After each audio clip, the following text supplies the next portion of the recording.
In today's video, I'm going to teach you how to create and run a PowerShell script file from Azure DevOps Pipelines using a repository in Azure Repos. We will cover everything from committing your script in the repo to writing the pipeline YAML to ensure it executes the script perfectly. Let's start by adding the PowerShell script file into your Azure Repos Git repository.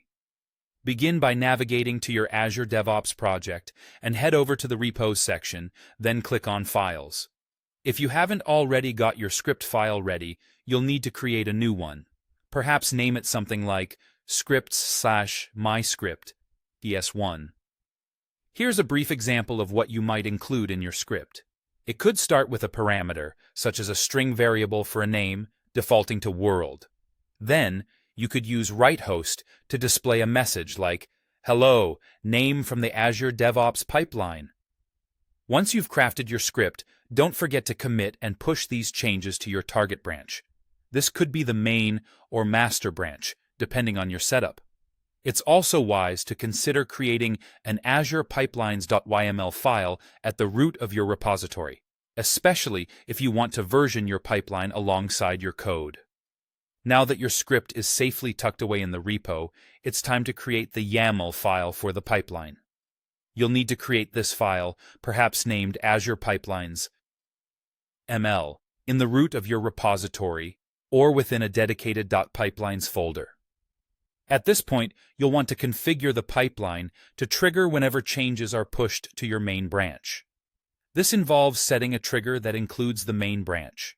Next, you'll specify a pool with a Microsoft-hosted agent, choosing Windows Latest to ensure compatibility with PowerShell.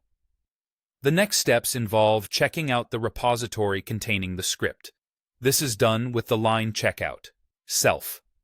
The most crucial part is adding the task to run your PowerShell script.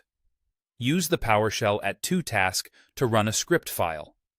You'll be specifying the file path, which is the script's relative path in the repository, and you can also pass in arguments like a pipeline variable, for example, username.